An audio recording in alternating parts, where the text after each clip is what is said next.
নমস্কাৰ ছাত্ৰ ছাত্ৰীসকল, পুনৰবাৰ মোৰ এই নতুন ভিডিঅ'টিত তোমালোকক স্বাগতম জনালোঁ। আজি আমি দশমান শ্ৰেণীৰ সাধাৰণ গণিতৰ অনুশীলনী 3.6ৰ 1 নম্বৰৰ দুটিমান প্ৰশ্ন সমাধান কৰিবলৈ চাম। প্ৰথম প্ৰশ্নটো এতিয়া মই 1 নম্বৰৰ 1 নম্বৰ প্ৰশ্নটোৱে লৈছোঁ। ইয়াত আমাক ৰৈখিক সমীকৰণৰ জোৰলৈ প্ৰথমতে পৰিৱৰ্তন কৰি তাৰপিছত সমীকৰণকেইটা সমাধান কৰা বুলি কৈছে। গতিকে এতিয়া যদি তোমালোকে চোৱা, এই যিকেইটা সমীকৰণ আমাক দিছে সেই সমীকৰণকেইটা ৰৈখিক সমীকৰণৰ জোৰত যি ধৰণে থাকিব লাগে সেই ধৰণৰ সমীকৰণ হিচাপে থকা নাই। কাৰণ ইয়াত কি হৈছে চোৱা, চলকবিলাক ভগ্নাংশ আকাৰে হৈ আছে। তাৰমানে চলকবিলাক কি হৈ আছে, হৰত আছে, লব হিচাপে থকা নাই। সাধাৰণতে যিকোনো সমীকৰণ দুটা চলকযুক্ত যেতিয়া আমি পাওঁ তাত চলকবিলাক সদায় লব হিচাপে থাকে। ইয়াত এতিয়া যিহেতু হৰ হিচাপে থাকিছে, গতিকে আমি কি কৰিম? প্ৰথম প্ৰশ্নটো ললোঁ। ইয়াত আমি 1/2x + 1/3y = 2 পাইছোঁ। গতিকে তোমালোকে এইটো ভাগ কৰি দিলে 1/2 × 1/x হিচাপে লিখিব পাৰিবা, আৰু 1/3y ভাগ কৰিলে 1/3 × 1/y হিচাপে লিখিব পাৰিবা। গতিকে 1/2 × 1/x + 1/3 × 1/y = 2, এইটো সমীকৰণ 1 ধৰিলোঁ। ঠিক তেনেকৈ দ্বিতীয় সমীকৰণটোৰ পৰা আমি 1/3 × 1/x পাম প্লাছ 1/2 × 1/y এনেকৈ পাবা, = 13/6 দিয়া আছে। এইটো 2 নং সমীকৰণ ধৰিলোঁ। এতিয়া দুইটা সমীকৰণতে যিহেতু 1/x আৰু 1/y পাওঁ আমি, গতিকে 1/xক আমি এটা বেলেগ এলফাবেট u বুলি ধৰিলোঁ আৰু 1/yক এটা বেলেগ এলফাবেট v হিচাপে ধৰি ললোঁ। মানে এইকেইটা আমি এতিয়া চলক হিচাপে লৈ একোটা সমীকৰণ গঠন কৰিম। গতিকে এই মানকেইটা এতিয়া লৈ পেলাই সমীকৰণ 1ত যদি বহুৱাই দিওঁ তেতিয়াহ'লে আমি পাম 1/2 × 1/xৰ সলনি u পাম। গতিকে 1/2 u প্লাছ 1/3 × 1/y আছিলে, 1/y সলনি v বহুৱালোঁ। গতিকে 1/2 u + 1/3 v = 2। তাৰ পৰা আমি পাওঁ u/2 + v/3 = 2। ধৰিব পাৰিছা? ঠিকে আছে এইখিনিলৈকে। তাৰপিছত 2 আৰু 3ৰ লসাগু ল'লোঁ 6, গতিকে 6 তলত হ'ল, ওপৰত u লগত 3 পূৰণ হৈ পেলাই পাম 3u প্লাছ v লগত 2 পূৰণ হৈ পেলাই পাম 2v। গতিকে 3u + 2v / 6 = 2। অৰ্থাৎ 3u + 2v = 6 আহি পেলাই এফালে পূৰণ হৈ গ'লে 6 × 2 12 হ'ব। গতিকে এইটো পালোঁ সমীকৰণ 3 বুলি ধৰিলোঁ। ঠিক তেনেকৈ 2 নং সমীকৰণৰ ৰূপটো সলনি হৈ পেলাই আমি এতিয়া পাম, মানবোৰ বহুৱাই দিয়াৰ ফলত 1/3u + 1/2v = 13/6। মানে 1/x আৰু 1/y মানকেইটা বহুৱাই দিলোঁ u আৰু v হিচাপে। গতিকে এইটো এনেকুৱা হ'ল u/3, কাৰণ 1 × u তলত /3 প্লাছ 1 × v মানে v / 2। গতিকে u/3 + v/2 = আমি পাম 13/6। এতিয়া 3 আৰু 2ৰ লসাগু ল'লোঁ, আগৰ এইটোৰ নিচিনাকৈ একেই 6। গতিকে u লগত 2 পূৰণ হৈ পালোঁ 2u, 3 লগত v পূৰণ হৈ পালোঁ 3v। গতিকে 2u + 3v/6 = 13/6। গতিকে আমি পাম 2u + 3v = 6 আহি পেলাই ইয়াত ওপৰত পূৰণ হৈ যাব 13ৰ লগত। গতিকে ওপৰৰ 6 তলৰ 6 কাটা গ'লে থাকি যাব 13। মই একেবাৰে কেলকুলেশ্যনটো কৰি পেলাই মানে শ্বৰ্টকাট কৰিছোঁ, বা তোমালোকে দুই পক্ষৰে হৰ যিহেতু 6, গতিকে হৰ দুটা নোহোৱা কৰি দিলোঁ বুলি ধৰিলেই হ'ল।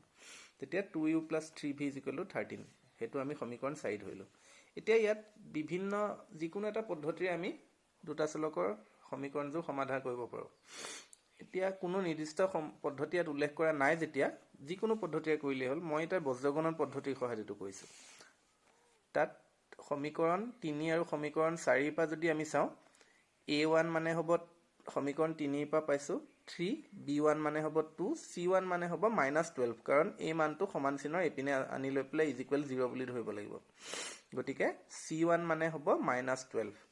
ঠিক তেনেকৈ দ্বিতীয় সমীকৰণটো মানে চতুৰ্থ সমীকৰণৰ পৰা আমি পাম a2 মানে হ'ব 2, b2 মানে হ'ব 3, c2 মানে হ'ব -12, কাৰণ 13ক সমান -13 মানে এইটো এপিনলৈ আহি পেলাই মাইনাছত পাম। গতিকে প্ৰথমতে আমি b1 আৰু b2ৰ মানকেইটা আনিম, মানে 2 আৰু 3 বহুৱাম। তাৰপিছত c1 আৰু c2ৰ মান আনিম। c1 মানে হৈছে -12, কাৰণ এইটো এপিনে আনি ল'লে মাইনাছত ধৰিব লাগিব, আৰু 13ক এপিনে আনিলে মাইনাছত ধৰিব লাগিব। গতিকে -12 - 13। তাৰপিছত a1 তলত a2 মানে 3, তাৰ তলত 2। তাৰপিছত আকৌ B1 আৰু B2 অৰ্থাৎ 2 আৰু 3 তাৰপিছত এই দুটাৰ মাজত U লিখিবা এই দুটাৰ মাজত V লিখিবা এই দুটাৰ মাজত 1 লিখিবা কাৰণ যিবিলাক চলক ধৰা হৈছে সমীকৰণ দুটাত সেই চলক বিলাকহে ল'ব লাগে U V তাৰপিছত 1 যদি ইয়াত x y থাকিলহেঁতেন তেতিয়া আমি x y ললোহেঁতেন এই কিতাপ এতিয়া U ডিভাইডেড বাই ইয়াৰ লগত এটো পূৰণ হ'ব 2 into -13 minus 3 into -12 গতিকে মাইনাস কৰি play 3 into -12 is equal V by -12 into 2 minus -13 into 3 কাৰণ এটো মাইনাসত আছে গতিকে -13 into 3 এটো -13 লোৱা হৈছে দেই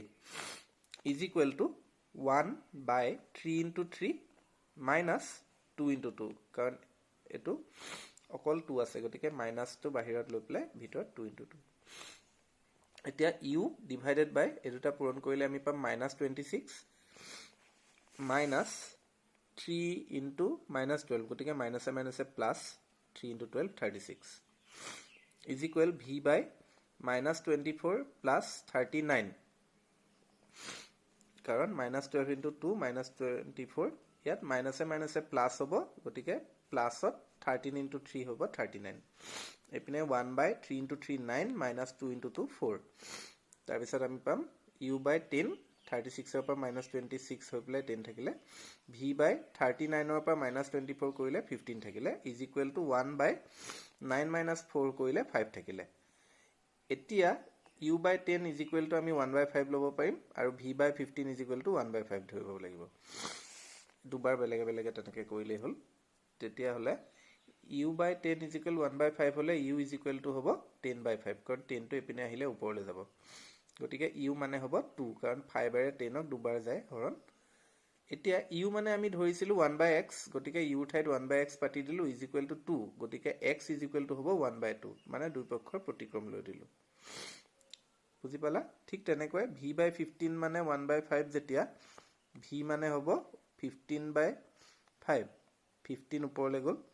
গতিকে 5 এৰে 15 ক তিনিবাৰ হৰণ যায় মানে V is equal to 3 এটা V মানে আমি কাক ধৰিছিলো 1 by y গতিকে 1 by y is equal to 3 হলে আমি পাম প্ৰতিক্ৰম লৈ ললে y is equal to 1 by 3 কাৰণ ইয়াৰ প্ৰতিক্ৰম হলে 1 by 3 হ'ব ইয়াৰ প্ৰতিক্ৰম হলে y হ'ব গতিকে এই ধৰে আমি x আৰু y মান দুটা এই অংকটোত বজ্ৰগুণন পদ্ধতিৰ সহায়ত নিৰ্ণয় কৰিলো ইয়াৰ পিছৰ প্ৰশ্নটোলৈ আহিলো এতিয়া ইয়াত আমাক 2 by root over x plus 3 by root over y is equal to 2 দিছে প্ৰথম সমীকৰণটোত গতিকে 2 by root over x plus 3 by root over y is equal to 2 হলে 2 into 1 by root over x ইয়াত পূৰণ হৈ আছে গতিকে 1 by root over x পূৰণ কৰিব লাগিব 2 লগত প্লাস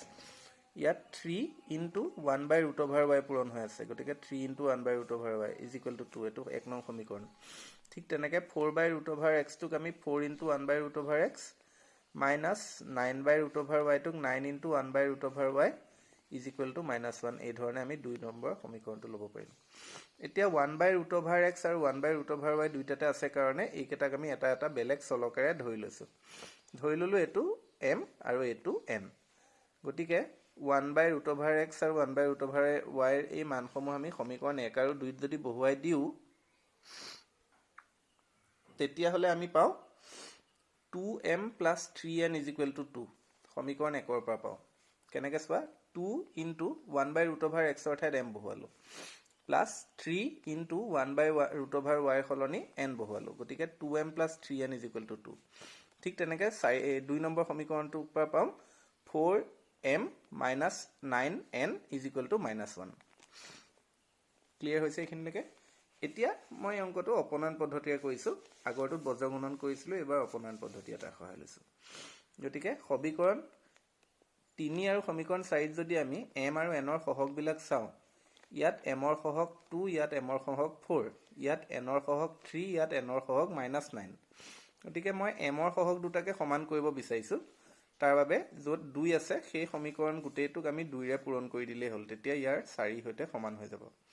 গতিকে 2m থকা 3 নং সমীকৰণটোক মই 2 ৰে পূৰণ কৰি দিলে আমি পাম 4m plus 6n is equal to 4 2 ৰে সবকে পূৰণ কৰি দিলো আৰু সমীকৰণ 4টো তেনেকেই ল'লোঁ তাত কাৰণ 4m মিলিয়ে গৈছে ইয়াৰ লগত গতিকে 4m - 9n = -1 পাতি দুইটা 3 পৰা 4 বিয়োগ কৰি দিলোঁ 4m - 4m 0 6n ৰ পৰা -9n বিয়োগ কৰিলে -9n টো প্লাছ হৈ যাব গতিকে 15n = 4 -1 কৰাৰ লগে লগে এডাল প্লাছ চিন হৈ যাব গতিকে 4 + 1 5 এতিয়া n = তাৰ বাদে আমি পাম 5 / 15 কাৰণ এটো ইপিনে আহিলে হৰণ হৈ আহিব কটাকটি কৰিলে 5ৰে 5ক এবাৰ 15ক 3 বাৰ গতিকে n = 1/3 এতিয়া এই n ৰ মানটো আমি সমীকৰণ 3ত বহুৱাই যদি দিওঁ বহুৱাই দিলে 2m + 3 * n ৰ সলনি পাতি দিম 1/3 3 কাটা গ'ল তেতিয়াহ'লে পাম 2m + 1 = 2 গতিকে 2m = 1 কাৰণ 1 টো এপিনে আনিলে 1 মাইনাস হৈ যাব গতিকে 2 পৰা 1 গ'লে 1 থাকিলে গতিকে m = হ'ব 1/2 কাৰণ 2 টো পূৰণ হৈ আছে এপিনে আহিলে হৰণ হৈ আহিব গতিকে m ৰ মান 1/2 এতিয়া m যেহেতু 1/2 আৰু n যেহেতু 1/3 গতিকে আমি x আৰু y মান নিৰ্ণয় কৰিবলৈ চাওঁ m মানে কাক ধৰা হৈছিল √1/√x গতিকে 1/√x = তাৰ মানে 1/2 হ'ব কাৰণটো লিখি দিছো যেহেতু 1/√x = m হয় এতিয়া প্ৰতিক্ৰম লৈ লোৱা দুই পক্ষৰে তেতিয়া √x সমান আমি পাম 2 তাৰ পিছত বৰ্গ কৰি দিলে দুই পক্ষকে √x ৰ বৰ্গ x 2 ৰ বৰ্গ 4 গতিকে x ৰ মান 4 ঠিক একেদৰে আকৌ n মানে আমি পাইছো 1/3 গতিকে 1/√y মানে হ'ব 1/3 কাৰণ 1/√y মানে n হয় গতিকে প্ৰতিক্ৰম লৈ ললে দুই পক্ষৰে √y = 3 হ'ব তাৰ পিছত বৰ্গ কৰি দিলে দুইটাকে y = আমি পাম 9 গতিকে এই ধৰণে আমি x আৰু y মান দুটা উলিয়াব পাৰিলো আশা কৰিলো এই ভিডিঅটো তোমালোকে এই প্ৰশ্ন দুটা বুজি পালা কেনেকৈ সমাধান কৰিছো বেলেগ বেলেগ পদ্ধতিৰে পৰৱৰ্তী ভিডিঅত আমি ইয়াৰ পিছৰ প্ৰশ্নবোৰলৈ যামগৈ ধন্যবাদ